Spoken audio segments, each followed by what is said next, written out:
السلام علیکم دوستوں، میں ہوں آپ کا ہوسٹ مرزا عمیر۔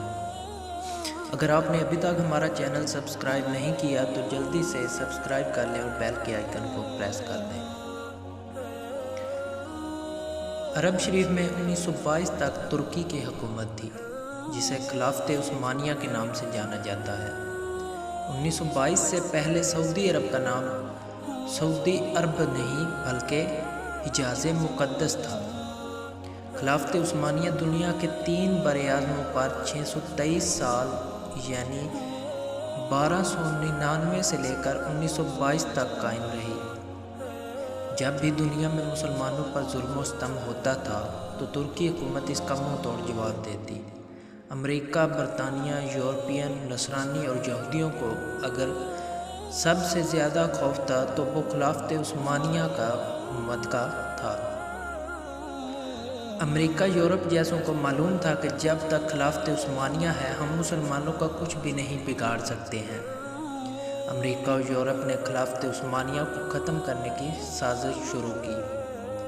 19ویں صدی میں سلطنت عثمانیہ اور روس کے درمیان بہت سی جنگیں بھی ہوئیں۔ چونکہ مکہ اور مدینہ مسلمانوں کے نزدیک قابل احترام ہیں، اس لیے اس نے سب سے پہلے فتنہ وہیں سے شروع کروایا۔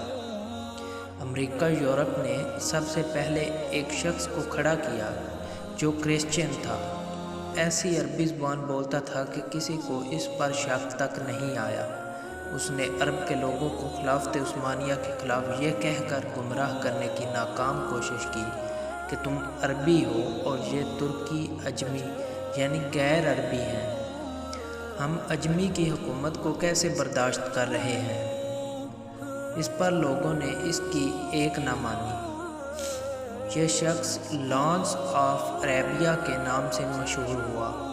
اب لانس آف عربین لکھ کر گوگل پر سرچ کر سکتے ہیں۔ پھر امریکہ نے ایک شخص کو کھڑا کیا جس کا نام عبدالوہاب نجدی تھا۔ عبدالوہاب نجدی کی ملاقات عرب کے ایک سوداگر سے ہوئی جس کا نام ابن سعود تھا۔ اس نے ابن سعود کو عرب کا حکمران بنانے کا لالچ دیا۔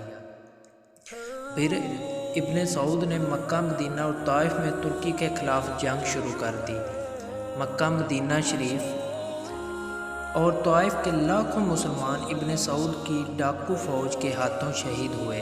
جب ترکی نے دیکھا کہ ابن سعود ہمیں عرب سے نکالنے اور خود عرب پر حکومت کرنے کے لیے مکہ، مدینہ شریف اور طائف کے بے قصور مسلمانوں کو شہید کر رہا ہے، تب ترکی نے عالمی طور پر یہ اعلان کر دیا کہ ہم اس پاک سرزمین پر قتل و غارت پسند نہیں کرتے۔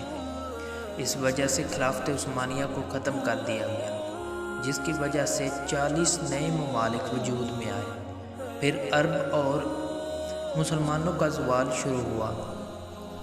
حجاز مقدس کا نام 1400 سال کی تواریخ میں پہلی بار بدلا گیا۔ ابن سعود نے حجاز مقدس کا نام اپنے نام پر سعودیہ رکھ دیا، اور اس فتنے کا ذکر احادیث میں بھی ملتا ہے، اور اسی وجہ سے سرکار دو عالم صلی اللہ علیہ وآلہ وسلم نے سعودی عرب کے شہر نجد کے بارے میں دعا نہیں فرمائی تھی۔ اسی نجد میں ابن عبدالوہاب نجدی پیدا ہوا، جس سے انگریزوں نے ایک نئے مذہب کی بنیاد ڈلوائی، اور یہی شہر مسیلمہ کذاب کا جائے پیدائش بھی ہے۔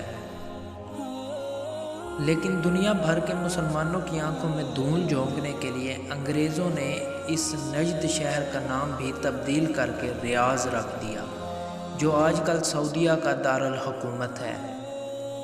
جنت البقیع اور جنت المعلی میں صحابہ رضوان اللہ اجمعین اور اہل بیت علیہ السلام کے مزارات پر بلڈوزر چلایا گیا اور تمام قبروں کی بے حرمتی کر کے ان کو ملیہ میٹ کر دیا۔ بدقسمتی سے آج بھی کئی بھولے بھالے مسلمان انہی قبروں کو سنت کے مطابق سمجھتے ہیں، حالانکہ 1922 سے پہلے وہ ایسی نہ تھی۔